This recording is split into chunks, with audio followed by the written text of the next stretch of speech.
The Big Wave by Pearl S. Buck. Kino lived on a farm. The farm lay on the side of a mountain in Japan. The fields were terraced by walls of stone, each one of them like a broad step up the mountain. Centuries ago, Kino's ancestors had built the stone walls that held up the fields. Above all the fields stood the farmhouse that was Kino's home. Sometimes he felt the climb was a hard one, especially when he had been working in the lowest field and he wanted his supper. But after he had eaten at night and in the morning, he was glad that he lived so high up because he could look down on the broad blue ocean at the foot of the mountain. The mountain rose so steeply out of the ocean that there was only a strip of sandy shore at its foot. Upon this strip was the small fishing village where Kino's father sold his vegetables and rice and bought his fish. From the window of his room, Kino looked down upon the few thatched roofs of the village, running in two uneven lines on both sides of a cobbled street. These houses faced one another, and those that stood beside the sea did not have windows toward it. Since he enjoyed looking at the waves, Kino often wondered why the village people did not. But he never knew until he came to know Gia, whose father was a fisherman. Gia lived in the last house in the row of houses toward the ocean, and his house did not have a window toward the sea either. "Why not?" Kino asked. "The sea is beautiful." "The sea is our enemy," Gia replied. "How can you say that?" Kino asked. "Your father catches fish from the sea and sells them, and that is how you live." Gia only shook his head. "The sea is our enemy," he repeated. "We all know it." It was very hard to believe this. On hot sunny days when he had finished his work, Kino ran down the path that wound through the terraces and met Gia on the beach. They threw off their clothes and jumped into the clear sea water and swam far out toward a small island which they considered their own. Actually, it belonged to an old gentleman whom they had never seen except at a distance. Sometimes in the evening he came through the castle gate and stood looking out to sea. Then they could see him, leaning on his staff, his white beard blowing in the wind. He lived inside his castle behind a high fence of woven bamboo on a knoll outside the village. Neither Kino or Gia had ever been inside the gate, but sometimes, when it was left open, they had peeped into the garden. It was beautiful beyond anything they could imagine. Instead of grass, the ground was covered with a deep green moss, shaded by pine trees and bamboos. And every day gardeners swept the moss with bamboo brooms until it was like a velvet carpet. They saw old gentlemen walking under distant trees in a silver-gray robe, his hands clasped behind his back, his white head bent. He had a kind, wrinkled face, but he never saw them.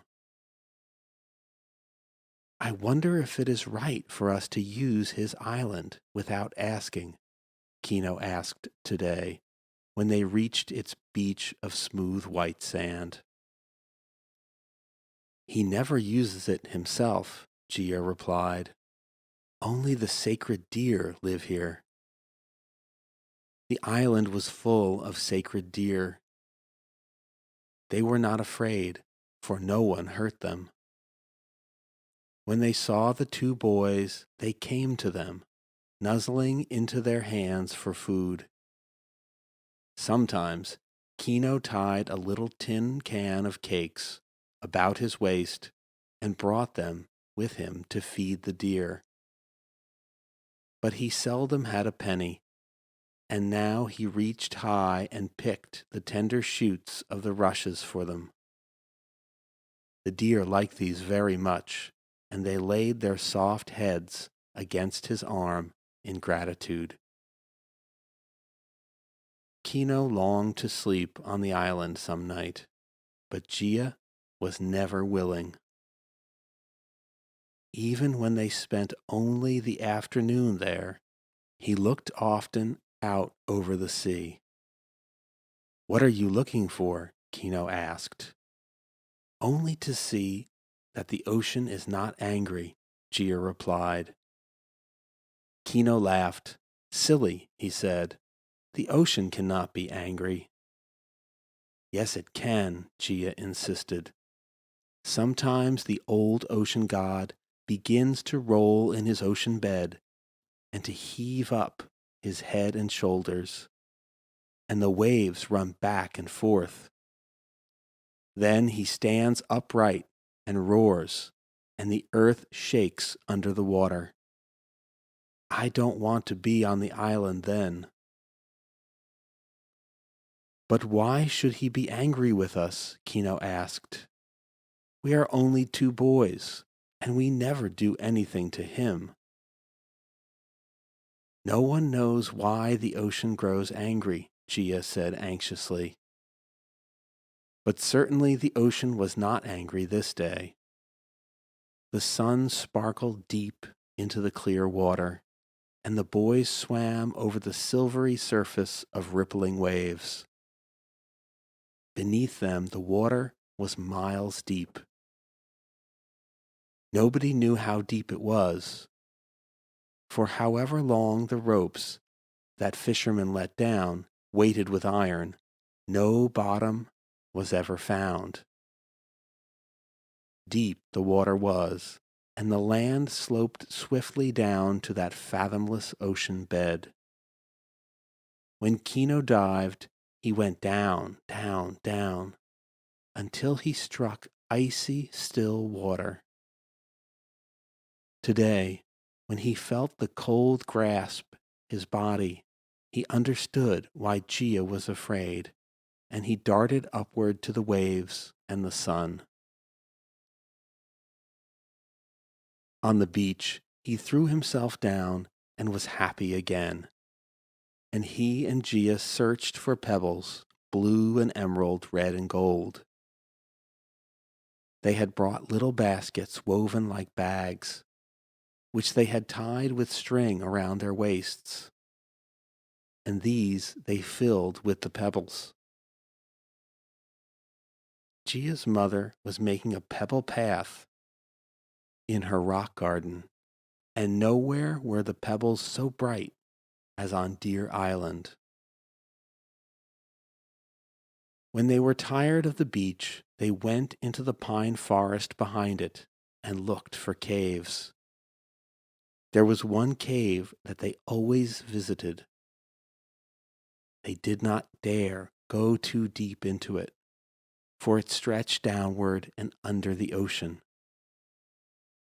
They knew this, and at the far end they could see the ocean filling it like a great pool, and the tides rose and fell.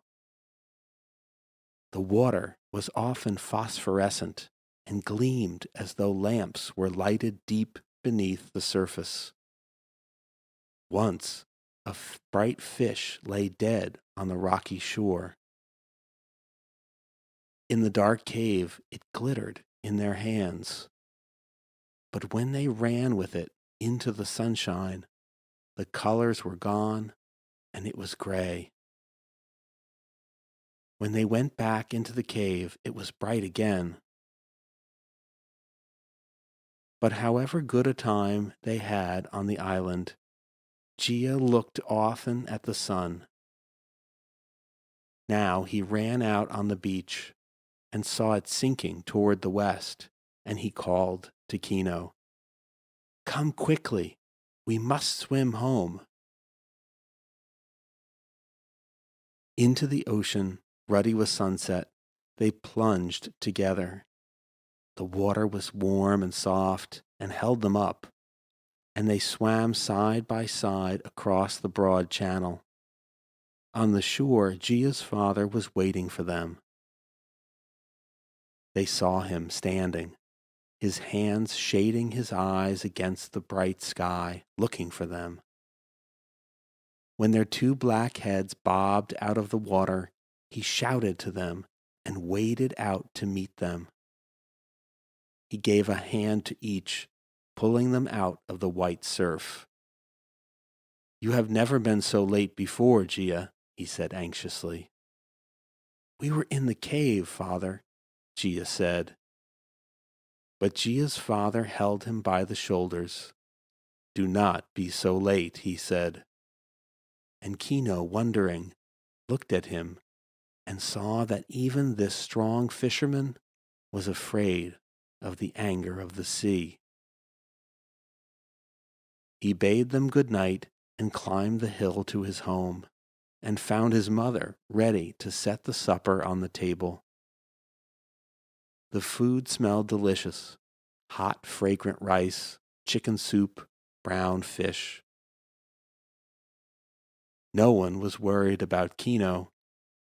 His father was washing himself, pouring water over his face and head with a dipper, and his little sister Setsu was fetching the chopsticks. In a few minutes, they were all sitting on a clean mat around a low square table, and the parents were filling the children's bowls. Nobody spoke, for it is not polite to speak until the food is served and everybody has had something to eat. But when the supper was over and Kino's father was drinking a little hot wine out of a very small cup, and his mother was gathering together the black lacquered wood rice bowls, Kino turned to his father. "Father, why is Gia afraid of the ocean?" he asked.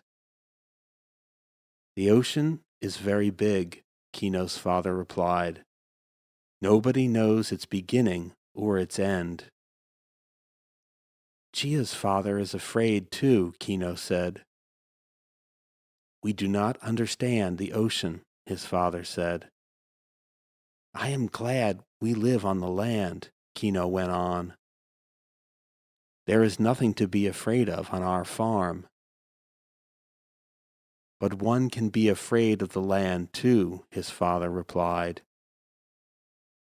"Do you remember the great volcano we visited last autumn?" Kino did remember. Each autumn, after the harvest was in, the family took a holiday. They always walked, even little Setsu. They carried packs of food and bedding on their backs, and in their hands tall staffs to help them up the mountainsides. And then, forgetting all their daily tasks, they walked to some famous spot. At home, a kind neighbor tended the chickens and looked after the place. Last autumn, they had gone to visit a great volcano 20 miles away. Kino had never seen it before, but he had heard of it often. And sometimes, on a clear day, far to the edge of the sky, if he climbed the hill behind the farm, he could see a gray fan-like cloud. It was the smoke from the volcano, his father had told him. Sometimes the earth trembled even under the farm. That was the volcano, too. Yes, he could remember the great yawning mouth of the volcano. He had looked down into it, and he had not liked it. Great curls of yellow and black smoke were rolling about in it, and a white stream of melted rock was crawling slowly from one corner. He had wanted to go away, and even now at night sometimes, when he was warm in his soft cotton quilt in his bed on the matting floor, he was glad the volcano was so far away and that there were at least 3 mountains between. Now he looked at his father across the low table. Must we always be afraid of something? He asked. His father looked back at him. He was a strong, wiry, thin man, and the muscles on his arms and legs were corded with hard work. His hands were rough, but he kept them clean, and he always went barefoot except for straw sandals. When he came into the house, he was a strong, wiry, thin man, and the muscles on his arms and legs were corded with hard work. His hands were rough, but he kept them clean, and he always went barefoot except for straw sandals. When he came into the house, he took even these off. No one wore shoes in the house. That was how the floors kept so clean. We must learn to live with danger, he now said to Kino. Do you mean the ocean and the volcano cannot hurt us if we are not afraid? Kino asked. No, his father replied. I did not say that. Ocean is there and volcano is there. It is true that on any day, ocean may rise into storm, and volcano may burst into flame. We must accept this fact, but without fear. We must say, someday I shall die, and does it matter whether it is by ocean or volcano, or whether I grow old and weak?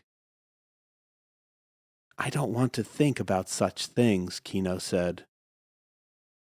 It is right for you not to think about them, his father said. Then do not be afraid. When you are afraid, you are thinking about them all the time. Enjoy life and do not fear death. That is the way of a good Japanese. There was much in life to enjoy. Kino had a good time every day. In the winter, he went to a school in the fishing village, and he and Gia shared a seat. They studied reading and arithmetic and all the things that other children learn in school. But in the summer, Kino had to work hard on the farm, for his father needed help. Even Setsu and the mother helped when the rice seedlings had to be planted in the flooded fields on the terraces, and they helped too when the grain was ripe and had to be cut into sheaves and threshed. On those days, Kino could not run down the mountainside to find Gia.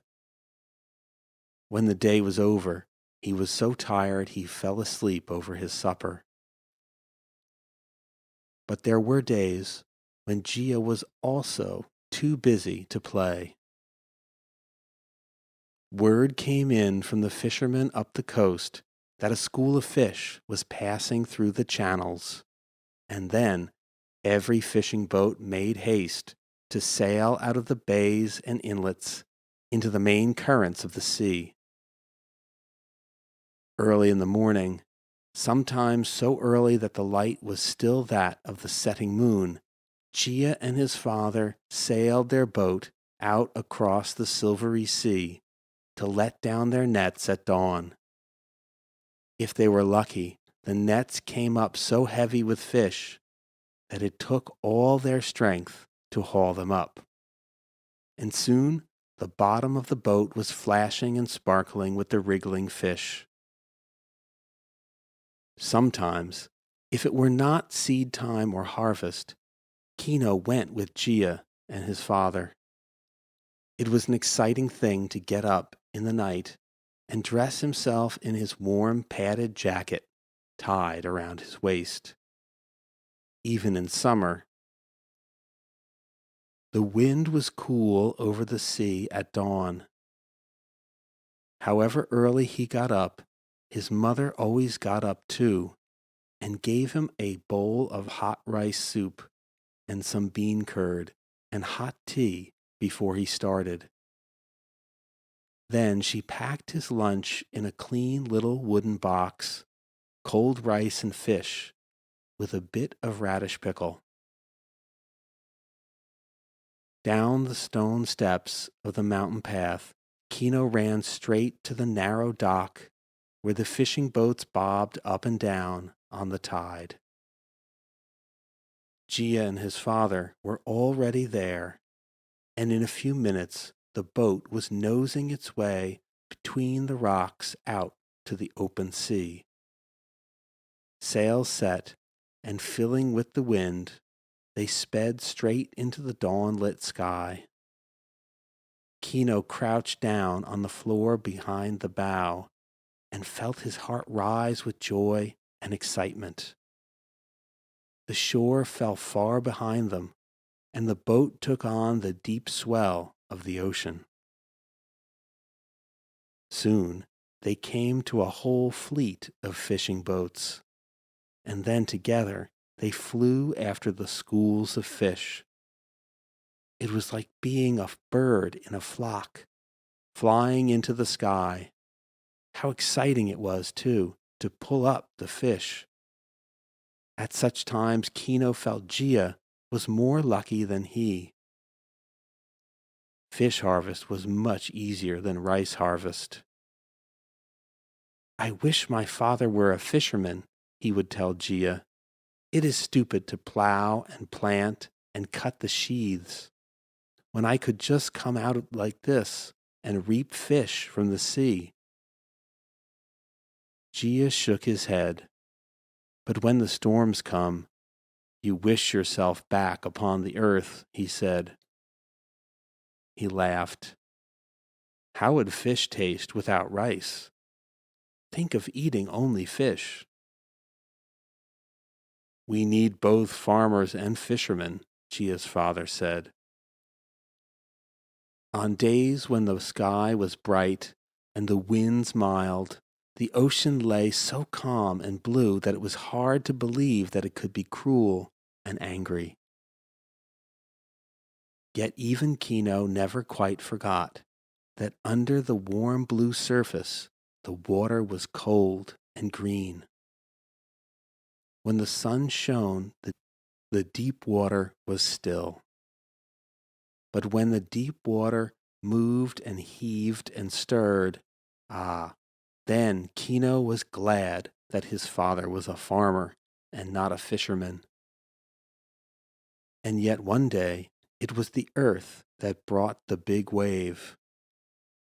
Deep under the deepest part of the ocean, miles under the still green waters, fires raged in the heart of the earth. The icy cold of the water could not chill those fires. Rocks were melted and boiled under the crust of the ocean's bed, under the weight of the water, but they could not break through. At last, the steam grew so strong that it forced its way through to the mouth of the volcano.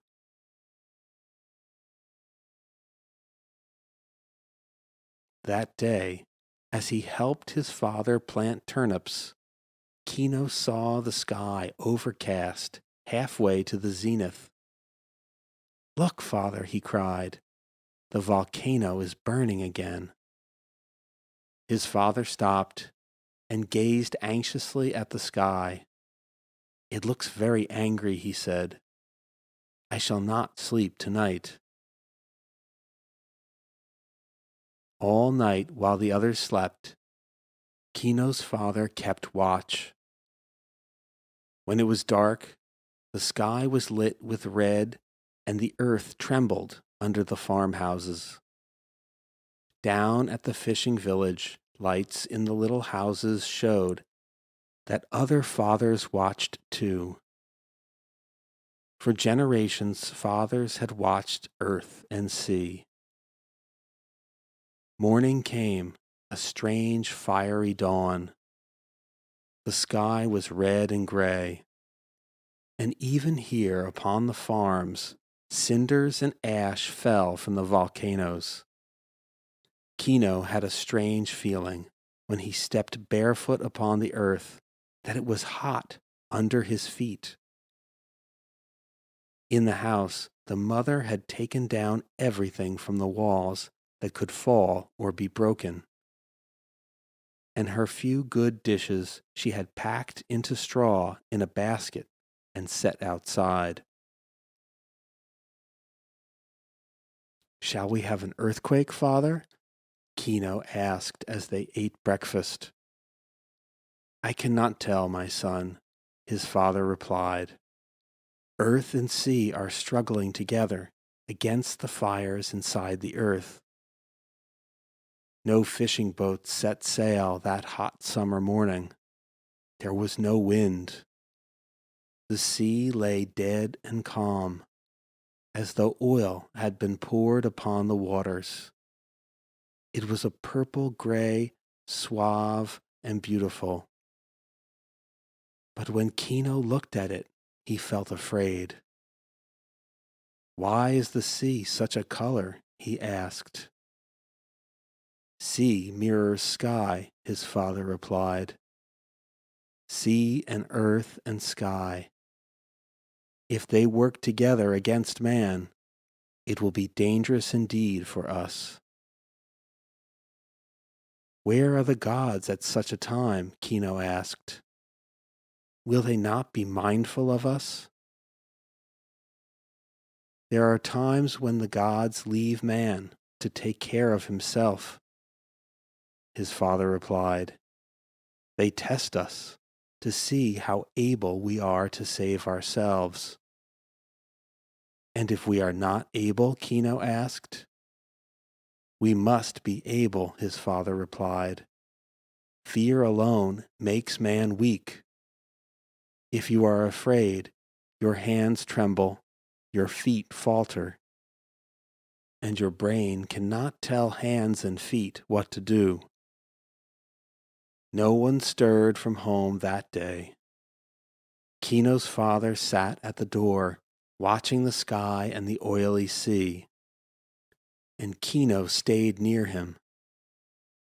He did not know what Gia was doing, but he imagined that Gia, too, stayed by his father. So the hours passed until noon. At noon, his father pointed down the mountainside. "Look at Old Gentleman's castle," he said. Halfway down the mountainside, on the knoll, where the castle stood, Kino now saw a red flag rise slowly to the top of a tall pole and hang limp against the gray sky. "Old Gentleman is telling everyone to be ready," Kino's father went on. "Twice have I seen that flag go up, both times before you were born." "Be ready for what?" Kino asked in a frightened voice. "For whatever happens," Kino's father replied. At 2 o'clock, the sky began to grow black. The air was as hot as though a forest fire were burning, but there were no signs of such a fire. The glow of the volcano glared over the mountaintop, blood red against the black. a deep-toned bell tolled over the hills. "What is that bell?" Kino asked his father. "I never heard it before." "It rang twice before you were born," his father replied. "It is the bell in the temple, inside the walls of Old Gentleman's castle. He is calling the people to come up out of the village and shelter within his walls." "Will they come?" Kino asked. "Not all of them," his father replied. "Parents will try to make their children go, but the children will not want to leave their parents.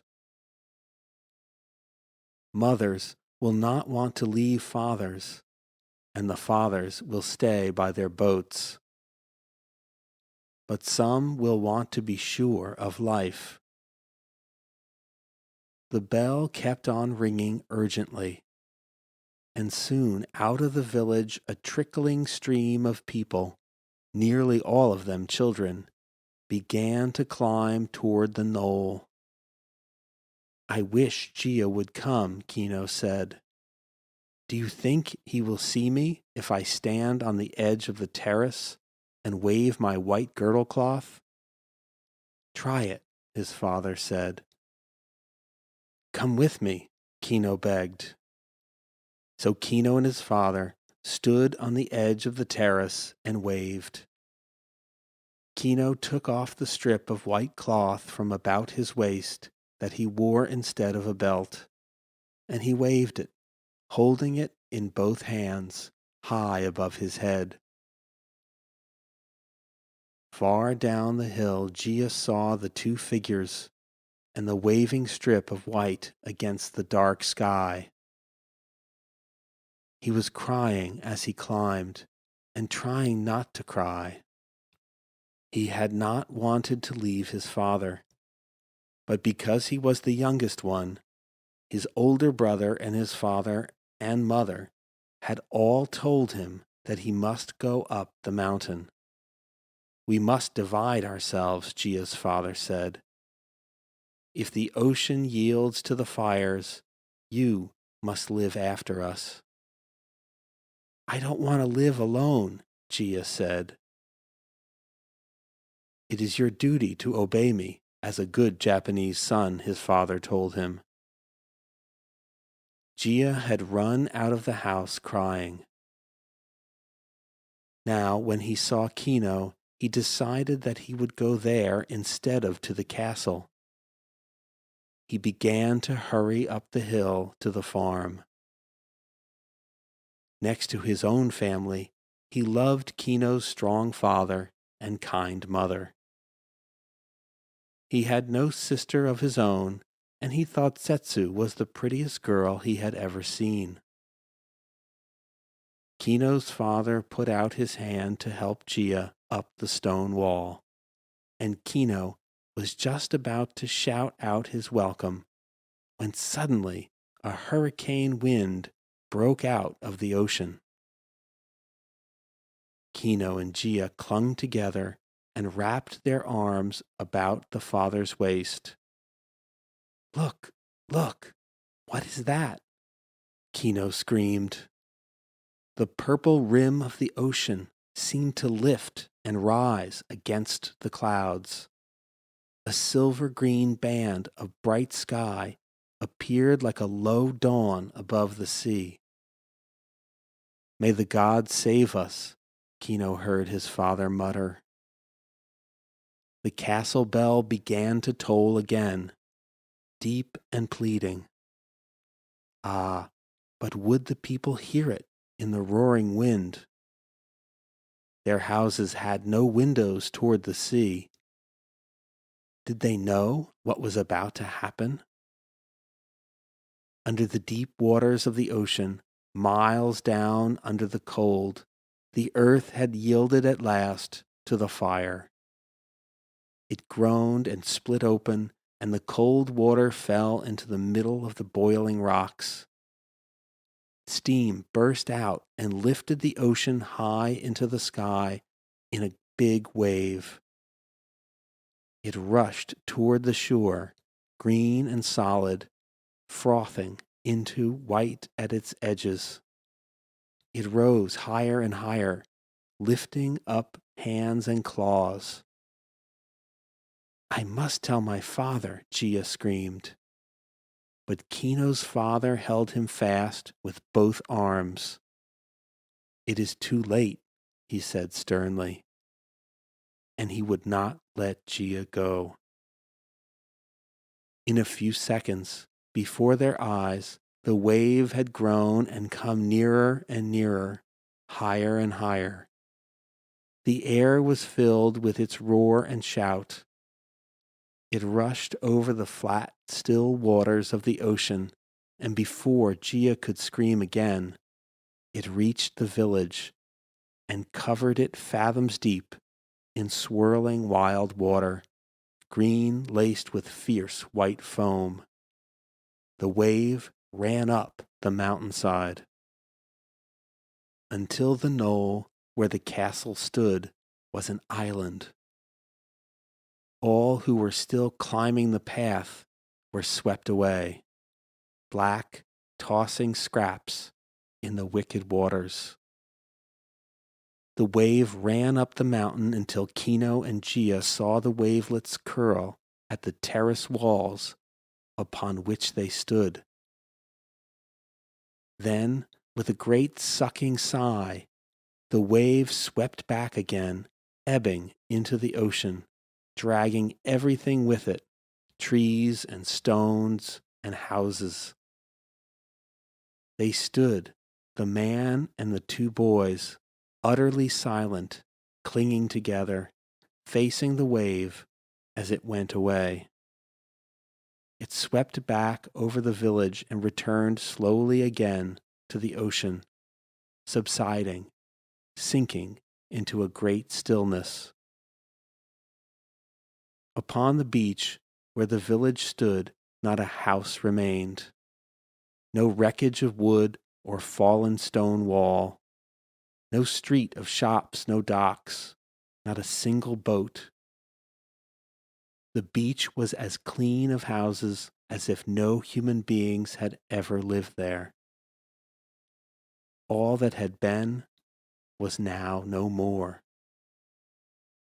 Gia gave a wild cry, and Kino felt him slip to the ground. He was unconscious. What he had seen was too much for him. What he knew, he could not bear. His family and his home were gone. Kino began to cry, and Kino's father did not stop him. He stooped and gathered Gia into his arms and carried him into the house. And Kino's mother ran out of the kitchen and put down a mattress, and Kino's father laid Gia upon it. It is better that he is unconscious, he said gently. Let him remain so until his own will wakes him. I will sit by him. I will rub his hands and feet, Kino's mother said sadly. Kino could say nothing. He was still crying, and his father let him cry for a while. Then he said to his wife, Heat a little rice soup for Kino and put some ginger in it. He feels cold. Now Kino did not know until his father spoke that he did feel cold. He was shivering, and he could not stop crying. Setsu came in. She had not seen the big wave, for her mother had closed the windows and drawn the curtains against the sea. But now she saw Gia lying white pale and still. Is Gia dead? She asked. No, Gia is living, her father replied. Why doesn't he open his eyes? She asked again. Soon he will open his eyes, the father replied. If Gia is not dead, Why does Kino cry? Setsu asked. You are asking too many questions. Her father told her, Go back to the kitchen and help your mother. So Setsu went back again, sucking her forefinger and staring at Gia and Kino as she went. And soon the mother came in with the hot rice soup, and Kino drank it. He felt warm now, and he could stop crying. But he was still frightened and sad. What will we say to Gia when he wakes? He asked his father. We will not talk, his father replied. We will give him warm food and let him rest. We will help him to feel he still has a home. Here? Kino asked. Yes, his father replied. I have always wanted another son, and Gia will be that son. As soon as he knows that this is his home, then we must help him to understand what has happened. So they waited for Gia to wake. I don't think Gia can ever be happy again, Kino said sorrowfully. Yes, he will be happy some day, his father said, for life is always stronger than death.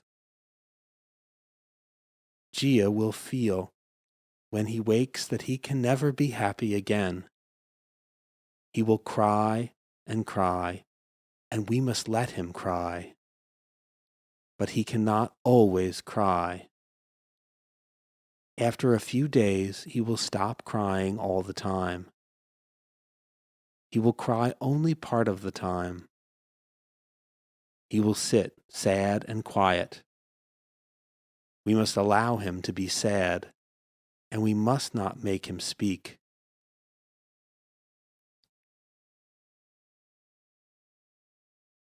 Now he looked at his father across the low table. Must we always be afraid of something? He asked. His father looked back at him. He was a strong, wiry, thin man, and the muscles on his arms and legs were corded with hard work.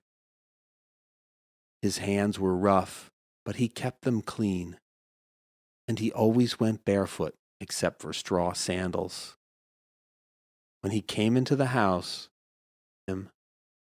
he was a strong, wiry, thin man, and the muscles on his arms and legs were corded with hard work. His hands were rough, but he kept them clean, and he always went barefoot except for straw sandals.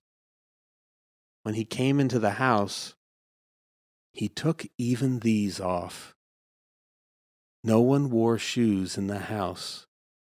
That was how the floors kept so clean.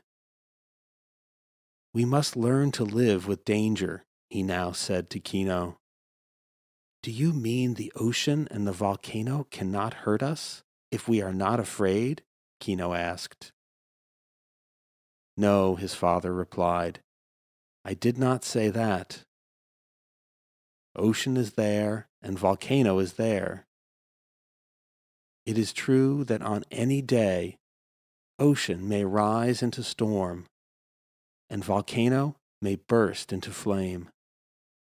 We must accept this fact, but without fear. We must say, someday I shall die, and does it matter whether it is by ocean or volcano, or whether I grow old and weak? I don't want to think about such things, Kino said. It is right for you not to think about them, his father said. Then do not be afraid. When you are afraid, you are thinking about them all the time. Enjoy life and do not fear death. That is the way of a good Japanese. There was much in life to enjoy. Kino had a good time every day. In the winter, he went to a school in the fishing village, and he and Gia shared a seat. They studied reading and arithmetic and all the things that other children learn in school. But in the summer, Kino had to work hard on the farm, for his father needed help. Even Setsu and the mother helped when the rice seedlings had to be planted in the flooded fields on the terraces, and they helped too when the grain was ripe and had to be cut into sheaves and threshed. On those days, Kino could not run down the mountainside to find Gia.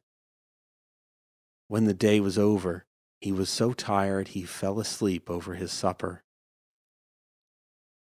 But there were days when Gia was also too busy to play. Word came in from the fishermen up the coast that a school of fish was passing through the channels, and then every fishing boat made haste to sail out of the bays and inlets into the main currents of the sea. Early in the morning, sometimes so early that the light was still that of the setting moon, Gia and his father sailed their boat out across the silvery sea to let down their nets at dawn.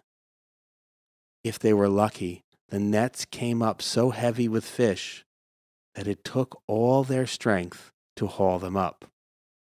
And soon the bottom of the boat was flashing and sparkling with the wriggling fish. Sometimes, if it were not seed time or harvest, Kino went with Gia and his father. It was an exciting thing to get up in the night and dress himself in his warm padded jacket tied around his waist. Even in summer, the wind was cool over the sea at dawn. However early he got up, his mother always got up too and gave him a bowl of hot rice soup and some bean curd and hot tea before he started. Then she packed his lunch in a clean little wooden box, cold rice and fish, with a bit of radish pickle. Down the stone steps of the mountain path, Kino ran straight to the narrow dock where the fishing boats bobbed up and down on the tide. Gia and his father were already there, and in a few minutes the boat was nosing its way between the rocks out to the open sea. Sails set, and filling with the wind, they sped straight into the dawn-lit sky. Kino crouched down on the floor behind the bow and felt his heart rise with joy and excitement. The shore fell far behind them, and the boat took on the deep swell of the ocean. Soon they came to a whole fleet of fishing boats, and then together they flew after the schools of fish. It was like being a bird in a flock, flying into the sky. How exciting it was, too, to pull up the fish. At such times, Kino felt Gia was more lucky than he. Fish harvest was much easier than rice harvest. "I wish my father were a fisherman," he would tell Gia. "It is stupid to plow and plant and cut the sheaves, when I could just come out like this and reap fish from the sea." Gia shook his head. "But when the storms come, you wish yourself back upon the earth," he said. He laughed. "How would fish taste without rice? Think of eating only fish." "We need both farmers and fishermen," Gia's father said. On days when the sky was bright and the winds mild, the ocean lay so calm and blue that it was hard to believe that it could be cruel and angry. Yet even Kino never quite forgot that under the warm blue surface, the water was cold and green. When the sun shone, the deep water was still. But when the deep water moved and heaved and stirred, then Kino was glad that his father was a farmer and not a fisherman.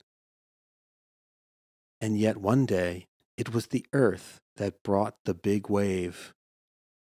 Deep under the deepest part of the ocean, miles under the still green waters, fires raged in the heart of the earth. The icy cold of the water could not chill those fires. Rocks were melted and boiled under the crust of the ocean's bed, under the weight of the water, but they could not break through. At last, the steam grew so strong that it forced its way through to the mouth of the volcano.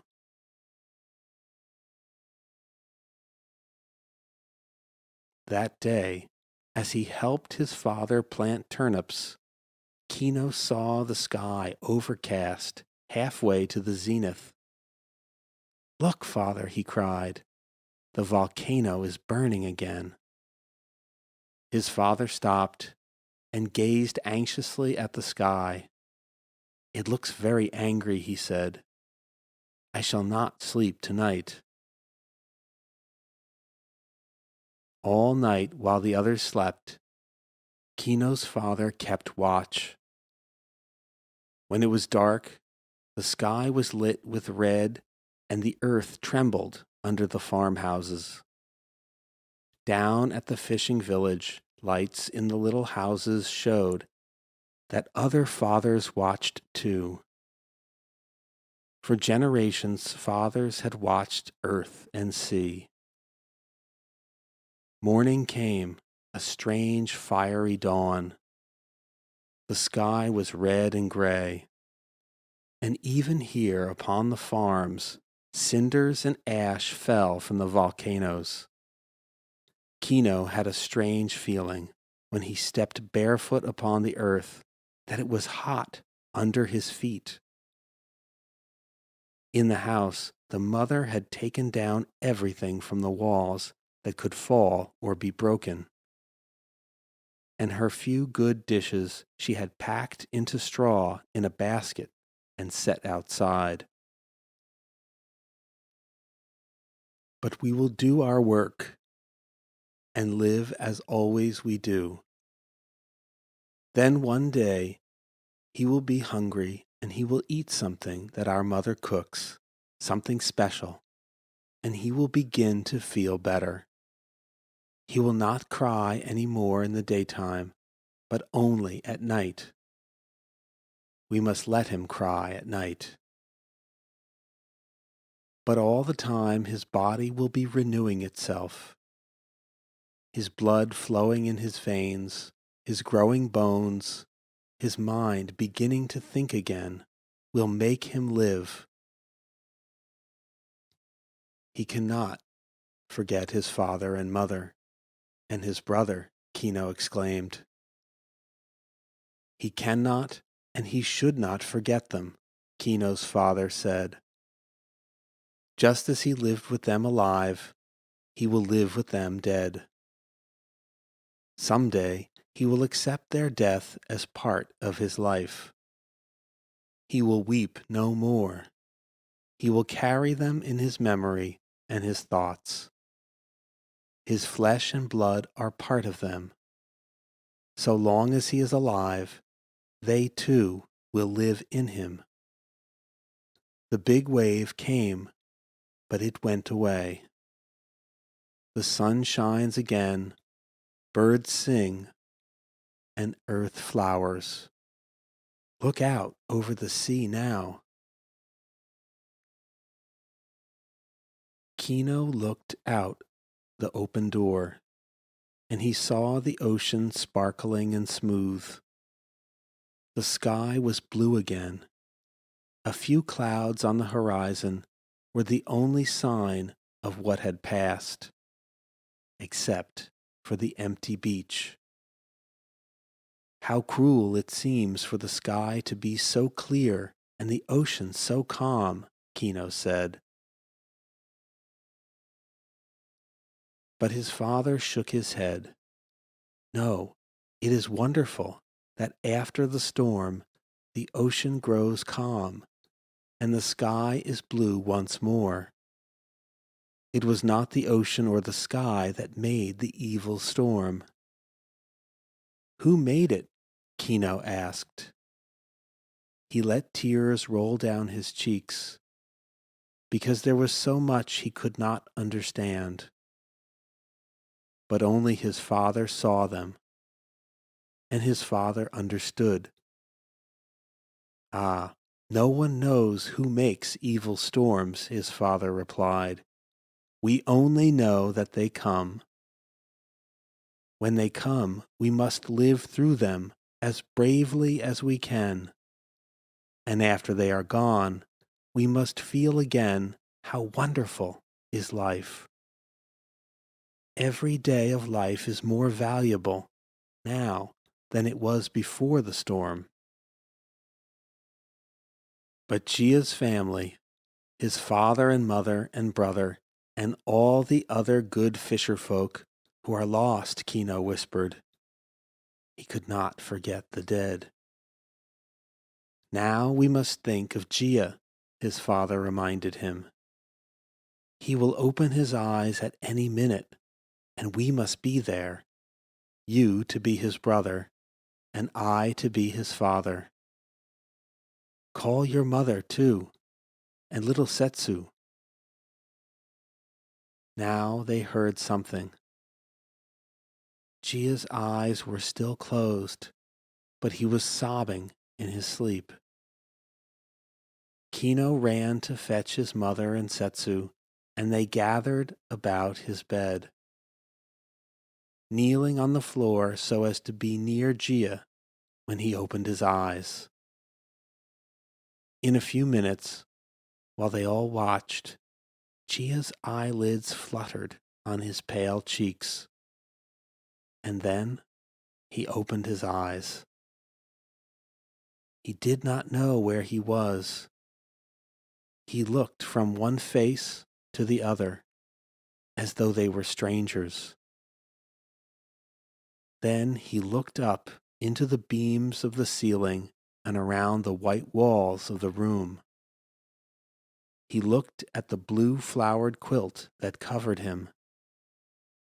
None of them said anything. They continued to kneel about him, waiting. But Setsu could not keep quiet. She clapped her hands and laughed. "Oh, Gia has come back," she cried. "Gia, did you have a good dream?" The sound of her voice made him fully awake. "My father, my mother," he whispered. Kino's mother took his hand. "I will be your mother now, dear Gia," she said. "I will be your father," Kino's father said. "I am your brother now, Gia," Kino faltered. "Oh, Gia will live with us," Setsu said joyfully. Then Gia understood. He got up from the bed and walked to the door that stood open to the sky and the sea. He looked down the hillside to the beach where the fishing village had stood. There was only beach, and all that remained of the 20 and more houses were a few foundation posts and some big stones. The gentle little waves of the ocean were playfully carrying the light timber that had made the houses and throwing it on the sands and snatching it away again. The family had followed Gia, and now they stood about him. Kino did not know what to say, for his heart ached for his friend brother. Kino's mother was wiping her eyes. and even little Setsu looked sad. She took Gia's hand and stroked it. Gia, I will give you my pet duck, she said. But Gia could not speak. He kept on looking at the ocean. Gia, your rice broth is growing cold, Kino's father said. We ought all to eat something, Kino's mother said. I have a fine chicken for dinner. I'm hungry, Setsu cried. Come, my son, Kino's father said to Gia. They persuaded him gently, gathering around him, and they entered the house again. In the pleasant cozy room, they all sat down about the table. Gia sat with the others. He was awake. He could hear the voices of Kino's family, and he knew that Kino sat beside him. But inside he still felt asleep. He was very tired, so tired that he did not want to speak. He knew that he would never see his father and mother any more, or his brother, or the neighbors and friends of the village. He tried not to think about them, or to imagine their quiet bodies floating under the swelling waves. Eat, Gia, Kino whispered. The chicken is good. Gia's bowl was before him, untouched. He was not hungry. But when Kino begged him, he took up his porcelain spoon and drank a little of the soup. It was hot and good, and he smelled its fragrance in his nostrils. He drank more, and then he took up his chopsticks and ate some of the meat and rice. His mind was still unable to think, but his body was young and strong and glad of the food. When they had all finished, Kino said, Shall we go up the hillside, Gia? But Gia shook his head. I want to go to sleep again, he said. Kino's father understood. Sleep is good for you, he said. And he led Gia to his bed. And when Gia had laid himself down, he covered him with the quilt and shut the sliding panels. Gia is not ready yet to live, he told Kino. We must wait. The body began to heal first, and Kino's father, watching Gia tenderly, knew that the body would heal the mind and the soul. Life is stronger than death, he told Kino again and again. But each day Gia was still tired. He did not want to think or to remember. He only wanted to sleep. He woke to eat and then to sleep. When Kino's mother saw this, she led him to the bedroom, and Gia sank each time into the soft mattress spread on the floor in the quiet, clean room. He fell asleep almost at once, and Kino's mother covered him and went away. All through these days, Kino did not feel like playing. He worked hard beside his father in the fields. They did not talk much, and neither of them wanted to look at the sea. It was enough to look at the earth, dark and rich beneath their feet. One evening, Kino climbed the hill behind the farm and looked toward the volcano. The heavy cloud of smoke had long ago gone away, and the sky was always clear now. He felt happier to know that the volcano was no longer angry, and he went down again to the house. On the threshold, his father was smoking his usual evening pipe. In the house, his mother was giving Setsu her evening bath. "Is Gia asleep already?" Kino asked his father. "Yes, and it is a good thing for him," his father replied. "Sleep will strengthen him, and when he wakes, he will be able to think and remember." "But should he remember such sorrow?"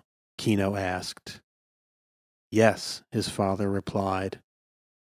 "Only when he dares to remember his parents will he be happy again." They sat together, father and son, and Kino asked still another question. "Father, are we not very unfortunate people to live in Japan?" "Why do you think so?" his father asked in reply. "Because the volcano is behind our house, and the ocean is in front. And when they work together for evil, to make the earthquake and the big wave, then we are helpless. Always many of us are lost. To live in the midst of danger is to know how good life is," his father replied.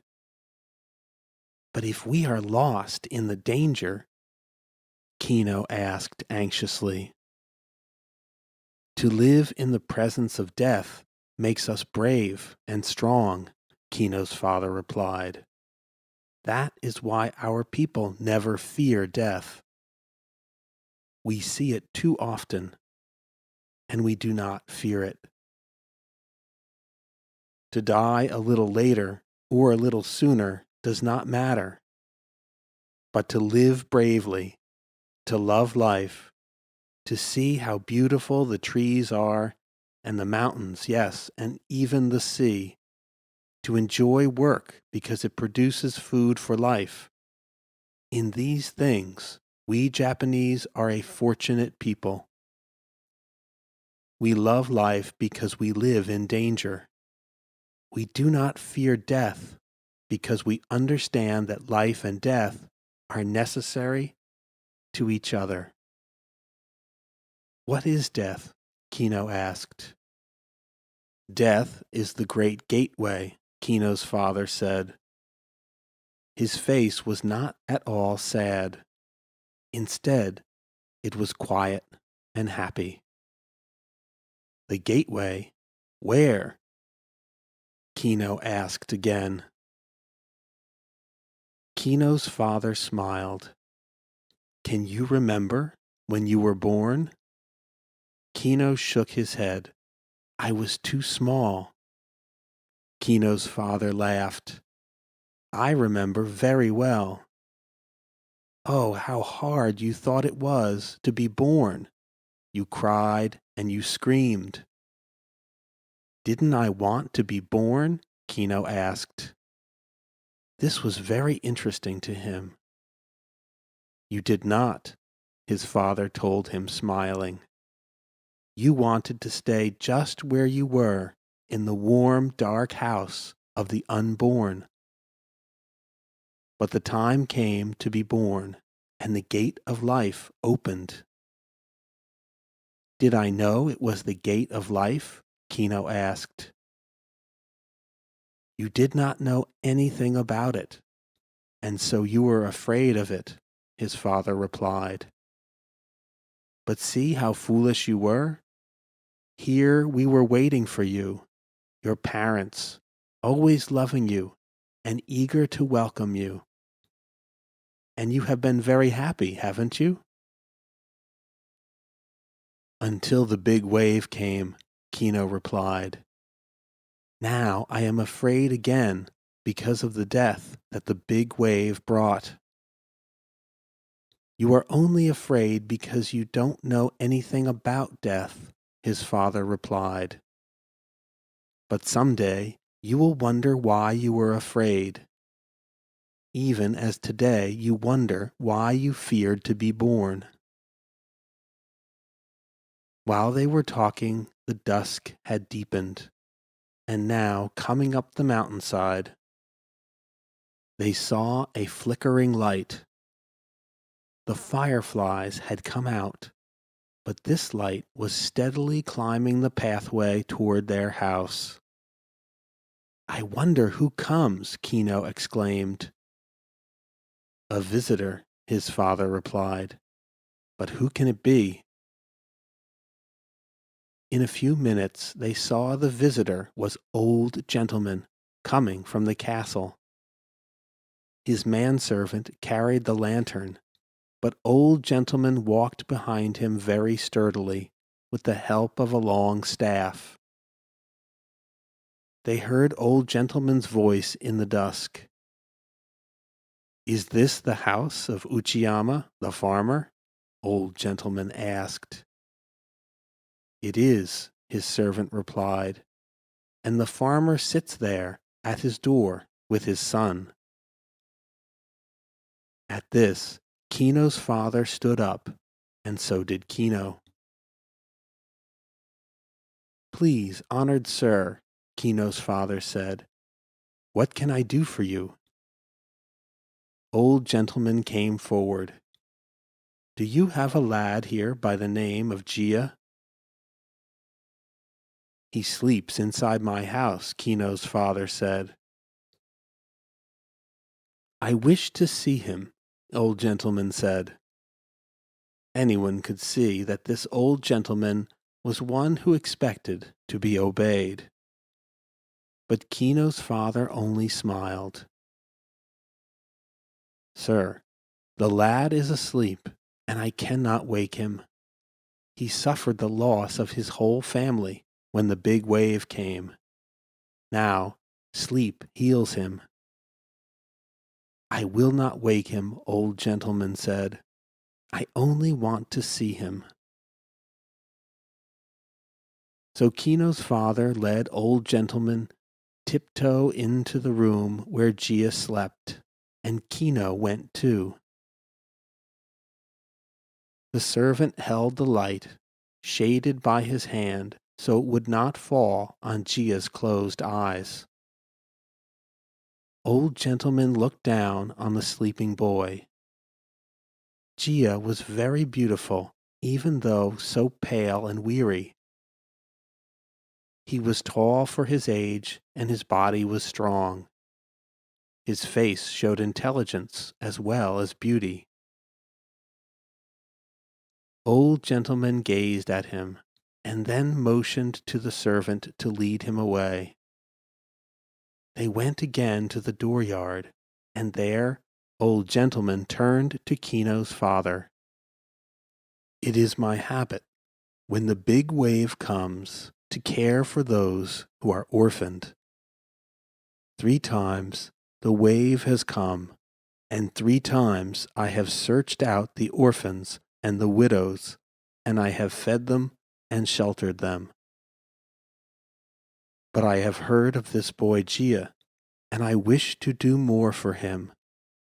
If he is as good as he is handsome, I will make him my own son. But Gia is ours, Kino cried. Hush, his father cried. We are only poor people. If Old Gentleman wants Gia, we cannot say we will not give him up. Exactly, Old Gentleman said. I will educate him and give him fine clothes and send him to a good school, and he may become a great man and an honor to our whole province and even to the nation. But if he lives in the castle, we can't play together any more, Kino said. We must think of Gia's good, Kino's father said. Then he turned to Old Gentleman. Sir, It is very kind of you to propose this for Gia. I had planned to take him for my own son, now that he has lost his birth parents. But I am only a poor farmer, and I cannot pretend that my house is as good as yours, or that I can afford to send Gia to a fine school. Tomorrow, when he wakes, I will tell him of your kind offer. He will decide. Very well, old gentleman said, but let him come and tell me himself, so that I will know how he feels. Certainly, Kino's father replied proudly. Gia will speak for himself. How unhappy Kino now was to think that Gia might leave this house and go and live in the castle. If Gia goes away, I shan't have a brother, he told his father. You must not be so selfish, Kino, his father replied. You must allow Gia to make his own choice.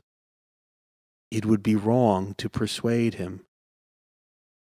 Kino, I forbid you to speak to Gia of this matter. When he wakes, I shall speak to him myself. When his father was so stern, Kino did not dare to disobey. So he went sadly to his bed. He thought when he drew his quilt over him that he would not sleep all night. But being young and tired, he slept almost at once. Yet as soon as he woke in the morning, he remembered Gia and the choice he had to make. He got up and washed and dressed and folded his quilt and put it into the closet where it stayed during the day. His father was already out in the field, and there Kino went and found him. It was a beautiful, mild morning, and a soft mist covered the ocean so that no water could be seen. Is Gia awake yet? Kino asked his father when they had exchanged morning greetings. No, but he will wake soon, I think, his father replied. He was weeding the cabbage bed carefully, and Kino knelt down to help him. Must you tell him about old gentleman today? Kino pleaded. I must tell him as soon as he wakes, his father replied. It would not be fair to let Gia grow used to thinking of this as his home. He must make the choice today, before he has time to put down his new roots. May I be there when you talk with him? Kino asked next. No, my son, his father replied. I shall talk to him alone and tell him all the benefits that a rich man, like old gentleman, can give him, and how little we who are poor can give him. Kino could not keep from wanting to cry. He thought his father was very hard. But Gia will certainly want to go away, he sobbed. Then he must go, his father said. They went into the house to have breakfast, but Kino could scarcely eat. After breakfast he went back to the field, for he did not want to play. His father stayed in the house, and he could hear Gia getting up. For a long time Kino stayed in the field, working alone. The warm tears dropped from his eyes upon the earth, but he worked on, determined not to go to the house until he was called. Then, when the sun was nearing the zenith, he heard his father's voice. He got up at once and walked along the path between the terraces until he reached the doorway. There his father stood with Gia. Gia's face was still pale, and his eyes were red. He had been crying today, although until now he had not cried at all. When he looked at Kino, his tears began to flow again. Gia, you must not mind it that you cry easily, Kino's father said kindly. Until now, you could not cry because you were not fully alive. You had been hurt too much. But today you are beginning to live, and so your tears flow. It is good for you. Let your tears come and do not stop them. Then he turned to Kino. I have told Gia that he must not decide until he has seen the inside of the castle. I want him to see all that old gentleman can give him for a home. Gia, you know how our house is.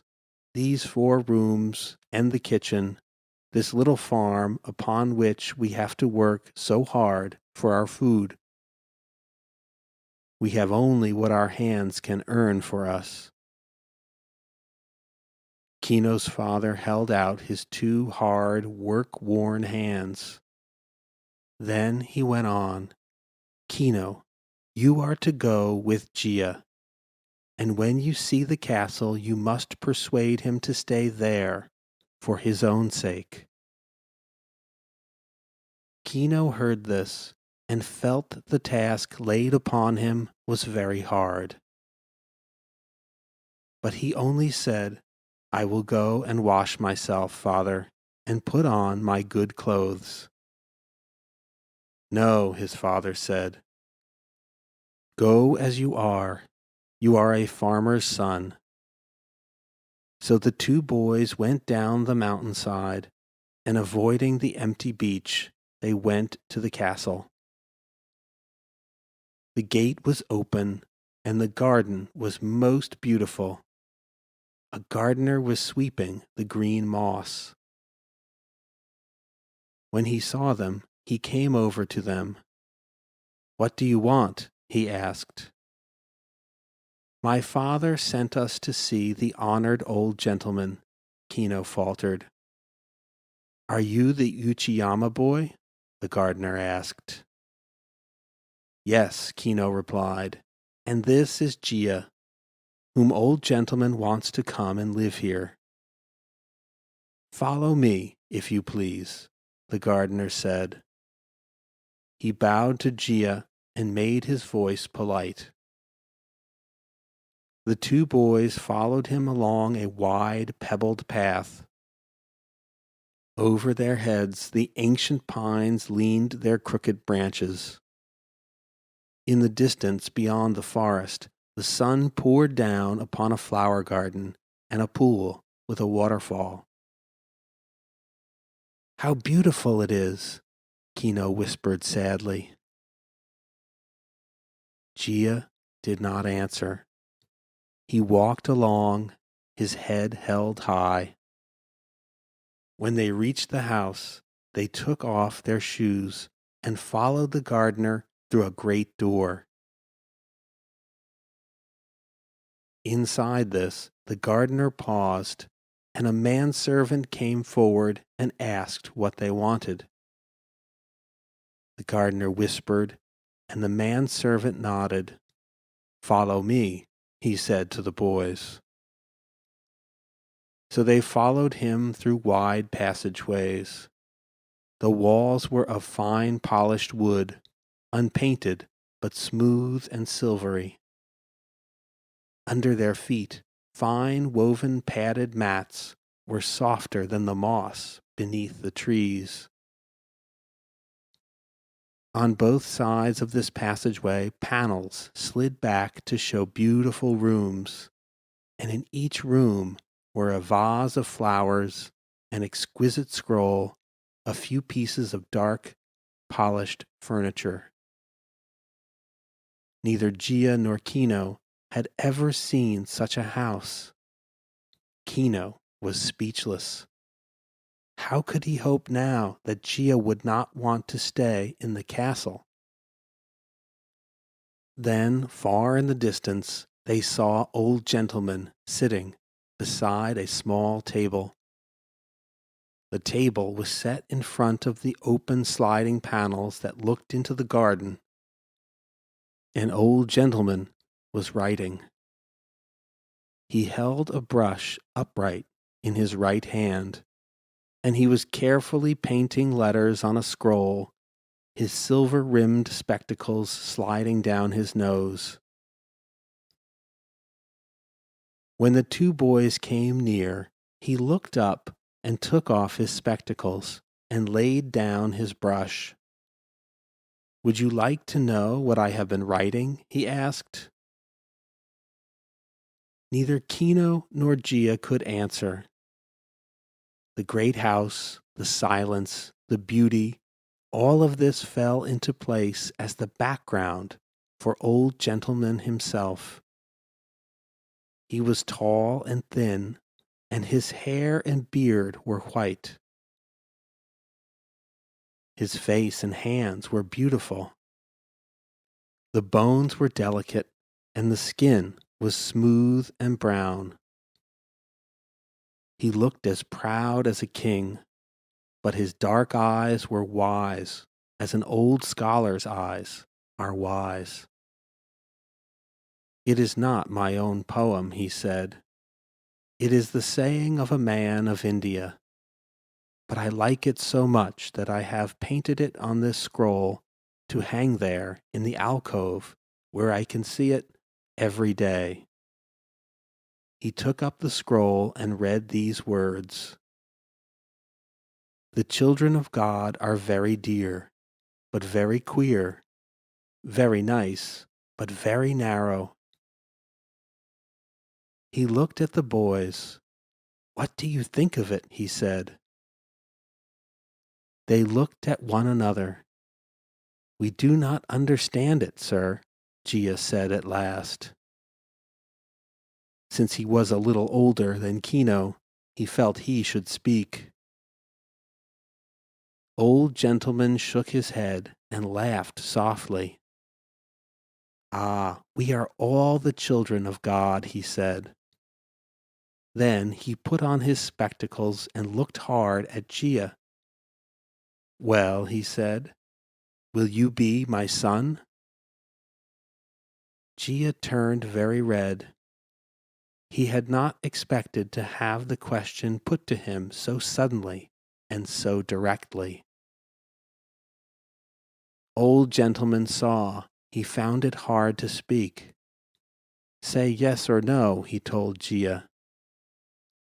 "Those are not hard words to say." "I will say no," Gia said. Then he felt this was harsh. "I thank you, but I have a home on the farm," he added. Ah, how Kino felt when he heard these words. He forgot entirely about the big wave and all the sorrow it had brought, and for a moment he was filled with pure joy. Then he remembered the small farmhouse, the 4 little rooms, and the old kitchen. "Gia," he said solemnly, "remember how poor we are?" Old gentleman was smiling a half-sad little smile. "They are certainly very poor," he said to Gia. "And here, you know, you would have everything. You can even invite this farm boy to come and play sometimes, if you like. And I am quite willing for you to give the family some money. It would be suitable, as my son, for you to help the poor." "Where are the others who were saved from the big wave?" Gia asked suddenly. "Some wanted to go away, and the ones who wanted to stay are out in the backyard with my servants. Old Gentleman replied. Why do you not invite them to come into this big house and be your sons and daughters? Gia asked. Because I don't want them for my sons and daughters, Old Gentleman replied rather crossly. You are a bright, handsome boy, and they told me you were the best boy in the village. Gia looked about him. Then he shook his head again. I am no better than the others, he said. My father was a fisherman. Old Gentleman took up his spectacles and his brush again. Very well, he said. I will do without a son. The manservant motioned to them, and they followed, and soon they were out in the garden again. How foolish you are, the manservant said to Gia. Our old gentleman is very kind indeed. You would have everything here. Not everything, Gia replied. They went out of the gate and across the hillside again, back to the farmhouse. Setsu was outside, and she came running to meet them, the sleeves of her bright kimono flying behind her, and her feet clattering in wooden sandals. Gia has come back home, she cried. Gia, Gia. And Gia, seeing her happy little face, opened his arms and gave her a great hug. For the first time he felt comfort creep into his sad heart. And this comfort came from Setsu, who was like life itself. Their noonday meal was ready, and Kino's father came in from the fields. And when he had washed, they all sat down to eat. How happy you have made us, he told Gia. Happy indeed, Kino's mother said. Now I have my brother, Kino said. Gia only smiled.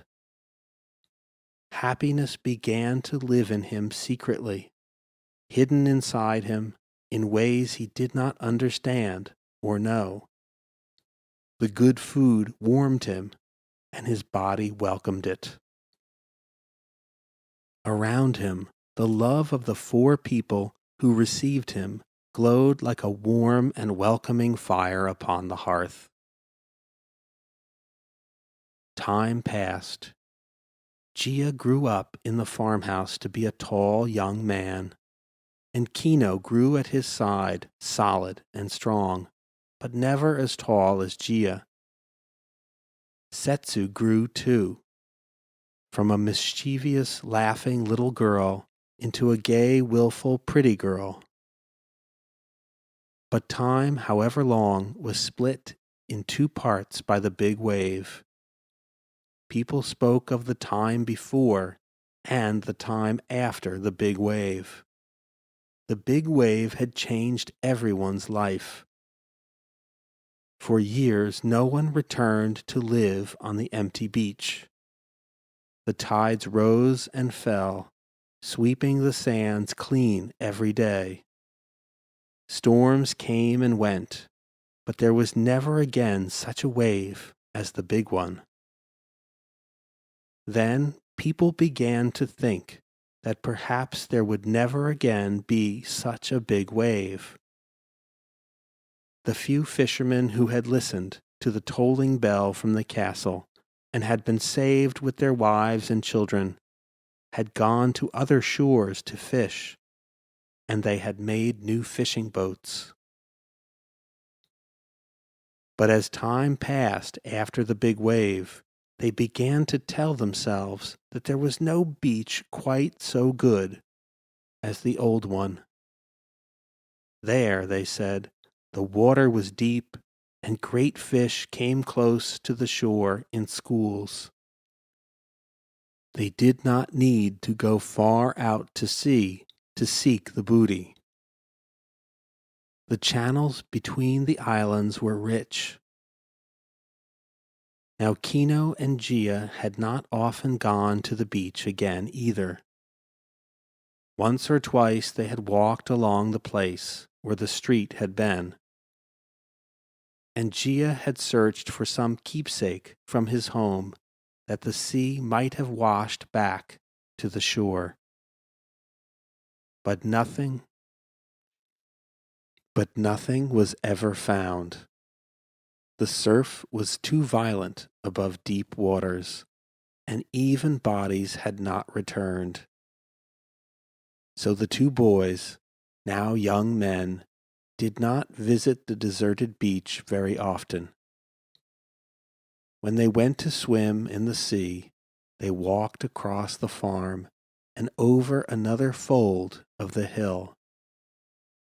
But Kino saw that Gia always looked out of the door every morning, and he looked at the empty beach, searching with his eyes as though something might one day come back.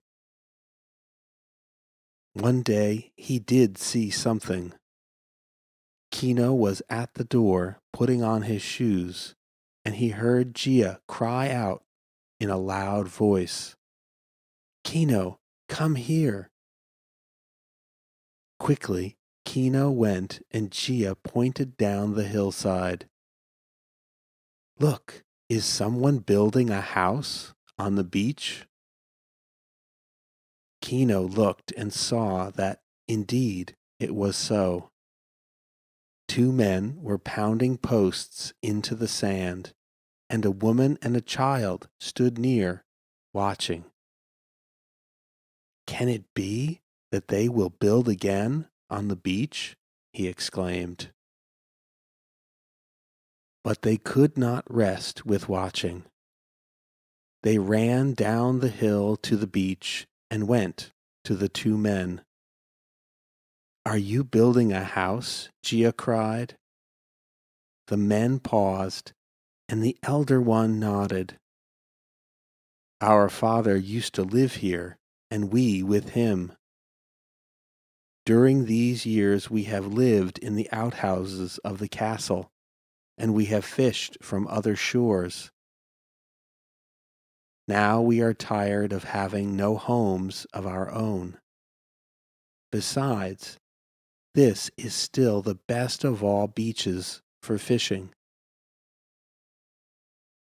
"But what if the big wave comes back?" Kino asked. The men shrugged their shoulders. "There was a big wave in our great-grandfather's time. All the houses were swept away, but our grandfather came back.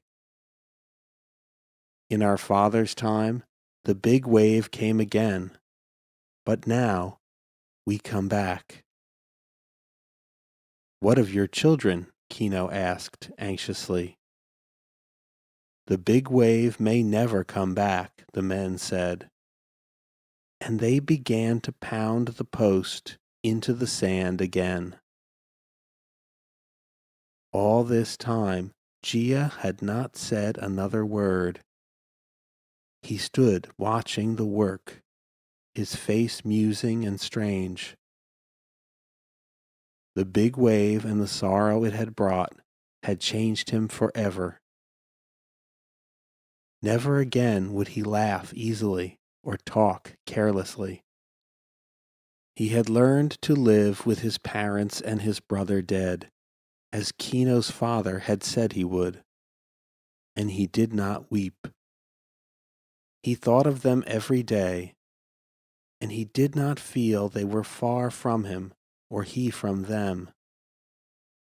Their faces, their voices, the way his father talked and looked, his mother's smile, his brother's laughter, all were with him still and would be forever. But since the big wave, he had been no longer a child. In school, he had earnestly learned all that he could, and now he worked hard on the farm. He valued deeply everything that was good. Since the big wave had been so cruel, he could not bear cruelty, and he grew into the kindest and most gentle man that Kino had ever seen. Gia never spoke of his loneliness. He did not want anyone to be sad because of his sadness. When he laughed at some trick of Setsu's, or when she teased him, his laughter was wonderful to hear because it was so whole and real. Now, as he stood watching the new house being made on the beach, he felt a strong delight. Could it be true that the people would gather once more on this beach to make a village? Was it right that it be so? At this moment there was a commotion on the hillside. They looked up and saw it was Old Gentleman coming slowly down the rocky path. He was very old indeed now, and he walked with difficulty. 2 men servants supported him. The elder builder threw down his stone mallet. "Here comes our old gentleman," he told the others. "He is very angry, or he wouldn't have left the castle." Anyone could see that Old Gentleman was angry. He grasped his long staff, and when he came near them, he pulled his beard and moved his eyebrows. His body was as thin as bamboo, and with the wind blowing his white hair and long white beard, he looked like an ancient god out of the temple. "You foolish children," he cried in his high old voice. "You have left the safety of my walls and come back to this dangerous shore to make your home, as your fathers did before you. The big wave will come back and sweep you into the ocean again." "It may not come, ancient sir," the elder builder said mildly. "It will come," Old Gentleman insisted. "I have spent my whole life in trying to save foolish people from the big wave, but you will not be saved." Suddenly, Gia spoke. "This is our home, dangerous as it is, threatened by the volcano and by the sea. It is here we were born." Old Gentleman looked at him. "Don't I know you?" he asked. "Sir, I was once in your castle," Gia replied. Old Gentleman nodded. "Now I remember you. I wanted you for my son. Ah, you made a great mistake, young man. You could have lived in my castle safely forever, and your children would have been safe there too. The big wave never reaches me." Gia shook his head. "Your castle is not safe either," he told Old Gentleman. "If the earth shakes hard enough, your castle will crumble too. There is no refuge for us who live on these islands. We are brave because we must be." "Ha!" the builders said, "you are right." And they went back to pounding the foundation posts. Old Gentleman rolled his eyes a few times. "Don't ask me to save you next time the big wave comes," he told everybody. "But you will save us," Gia said gently, "because you are so good." Old Gentleman shook his head at this and smiled. "What a pity you would not be my son," he said. And then he went back to the castle and shut the gates. As for Kino and Gia, they returned to the farmhouse, but the whole family could see that Gia was restless from that day on. They had supposed that he would be a farmer, for he had learned everything about the land, and Kino's father trusted him with much. But Gia fell into a mood of forgetfulness, and one day Kino's father spoke to him when they were working in the fields. "I know that you are too good a son to be forgetful on purpose," he said. "Tell us what is on your mind." "I want a boat," Gia said. "I want to go back to fishing." Kino's father was shaping a furrow. "Life is stronger than death," he said quietly. From that day on, the family knew that someday Gia would go back to the sea, and that he would build himself a house on the beach. One after another, now 7 houses had risen, the frail wooden houses of fisherfolk that the big wave could lift like toys and crush and throw away. But they sheltered families, men and women and children. And again they were built with no windows toward the sea. Each family had built on a bit of land that had belonged to it before the big wave came, and at the end was left a bare piece. It belonged to Gia now, for it had belonged once to his father. "When I have a boat, then I shall build my own house there," Gia said one night to the farm family. "I shall pay you wages from this day," Kino's father said. "You have become a man." From that day, Gia saved his wages until he had enough to buy a boat. It was a fine boat, slender and strong, of seasoned wood, and the sails were new. The day he got it, he and Kino sailed it far into the channel, and Gia had not been so happy since before the big wave. Kino could not forget the deep, still cold of the bottomless waters upon which they floated.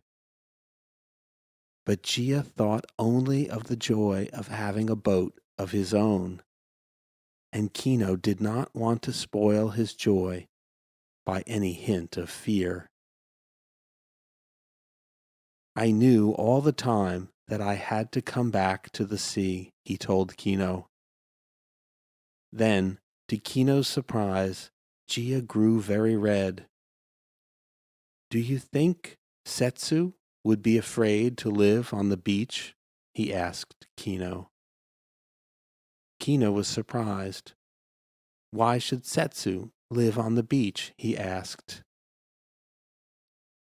Gia grew redder still, but he held his head high. "Because that is where I shall build my home," he said firmly. "And I want Setsu to be my wife." It was such astonishing news that Kino did not know what to say. Setsu was his little sister, and he could not believe that she was old enough to be anybody's wife. Nor, to tell the truth, could he imagine anybody wanting her for his wife. She was careless and teasing and mischievous, and she still delighted to hide his things so that he could not find them. "You would be very foolish to marry Setsu," he now told Gia.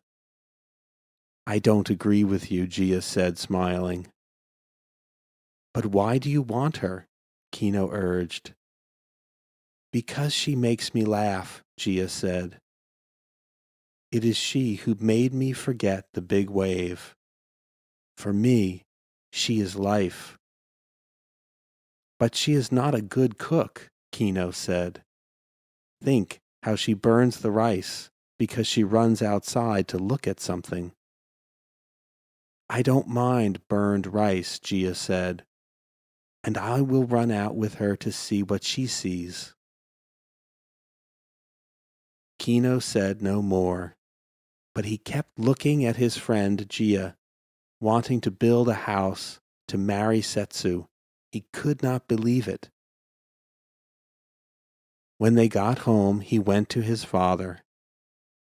"Do you know that Gia wants to marry Setsu?" he asked.